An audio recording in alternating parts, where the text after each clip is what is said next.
بسم اللہ الرحمن الرحیم۔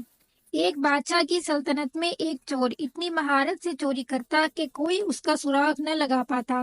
وہ اپنے پیچھے کوئی نشان نہ چھوڑتا تھا، لیکن وہ امیر لوگوں کے گھروں میں چوری کرتا اور سارا ساز و سامان غریبوں میں تقسیم کر دیتا۔ کچھ وقت گزرا تو اس چور نے چوری سے توبہ کر لی اور گمنامی کی زندگی بسر کرنے لگا۔ اب وہ ایک دکان پر چھوٹی سی ملازمت کرتا، جس کی معمولی تنخواہ سے اس کی گزر اوقات ہو جاتی۔ ایک روز اچانک ایک عورت روتی ہوئی آئی اور کہنے لگی کہ میں بیوہ عورت ہوں، محنت مزدوری کر کے اپنا اور اپنی بچی کا پیٹ پالتی ہوں، مشکل سے گزر بسر ہوتی ہے، جوان بچی کا ساتھ ہے، اس کی شادی کرنا چاہتی ہوں، کچھ مدد کرو کہ بچی کو عزت سے رخصت کر سکوں۔ چور نے اسے تسلی دی اور مدد کرنے کا وعدہ کر لیا۔ رات ہوئی تو اللہ کے حضور گویا ہوا کہ اے میرے رب، آج اس غریب عورت کی مدد کرنے کے لیے پھر سے چوری کرنے والا ہوں، تو ہی کارساز ہے اور حقیقت حال سے خوب واقف ہے۔ وہ آدمی نکل پڑا مگر مدت سے یہ کام چھوڑ رکھا تھا، اس لیے کچھ سمجھ نہ آئی کہ کیا کرے۔ آخر ایک طرف چل پڑا۔ راستے میں اسے ایک اور شخص ملا جو منہ چھپائے ہوئے تھا۔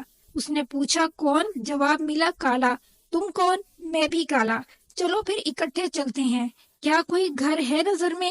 ہاں ہے، آؤ چلیں۔ چور اس شخص کی رہنمائی میں ایک گھر میں داخل ہو گیا۔ جب سارا سامان اکٹھا کر لیا تو اچانک چور نے کہا کہ سب سامان واپس رکھ دو اور یہاں سے چلو۔ لیکن کیوں؟ اجنبی شخص نے استفسار کیا۔ چور نے کہا بس رکھ دو اور جلدی چلو۔ باہر آ کر پھر چور نے پوچھا کیا کوئی اور گھر دیکھ رکھا ہے؟ آج ضرورت بہت ہے۔ تب اجنبی چور نے ایک اور گھر یعنی وزیر کے گھر کا پتہ بتایا۔ وہاں جا پہنچے۔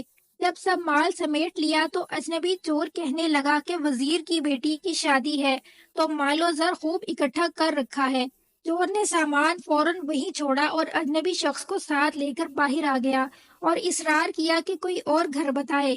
آخر اس اجنبی نے کہا کہ اب تو ایک ہی آخری بادشاہ کا محل بچا ہے، کہو تو وہیں چلتے ہیں، مال بھی خوب ملے گا۔ چور تیار ہو گیا۔ اب وہ دونوں بادشاہ کے محل میں پہنچے۔ تمام رکاوٹیں چوری چھپے عبور کرتے ہوئے سامان اٹھایا۔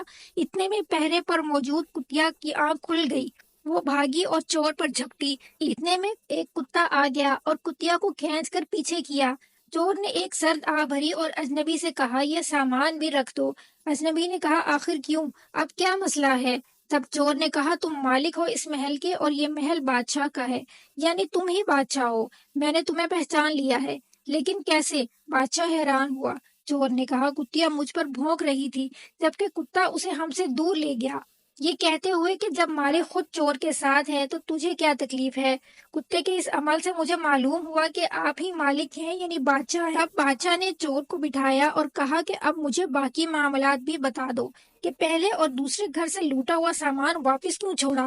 بات دراصل یہ ہے کہ پہلے گھر میں سامان کھنگالتے ہوئے میرا ہاتھ وہاں موجود نمک کی بوری پر پڑ گیا، وہ ہاتھ چکھنے کی غرض سے میں نے چاٹ لیا، اس طرح گھر کا نمک خوار ہو گیا۔ عالیجاں چور ہوں، نمک حرام نہیں، اس لیے اس گھر کا سامان لوٹا دیا۔ اور دوسرے گھر کا سامان؟ بادشاہ نے پوچھا۔ وہ گھر وزیر کا تھا، لیکن اس کی بیٹی کی شادی تھی اور بیٹیاں تو سب کی سانجھی ہوتی ہیں، غریب کی ہو یا وزیر کی، تو میرا دل نہیں مانا کہ ایک بیٹی کے جہیز کا سامان، ایک بیٹی کا حق چرا کر دوسری بیٹی کو دے دوں۔ میں چور ہوں مگر غیرت مند ہوں۔ باقی صورتحال آپ کے سامنے ہے۔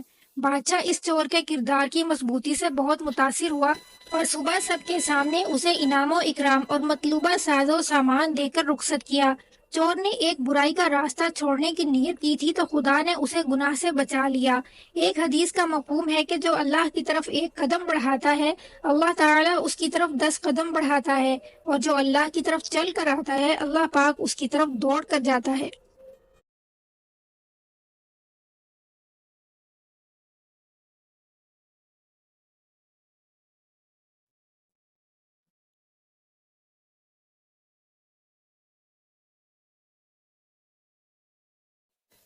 اور جو اللہ کی طرف چل کر آتا ہے، اللہ پاک اس کی طرف دوڑ کر جاتا ہے۔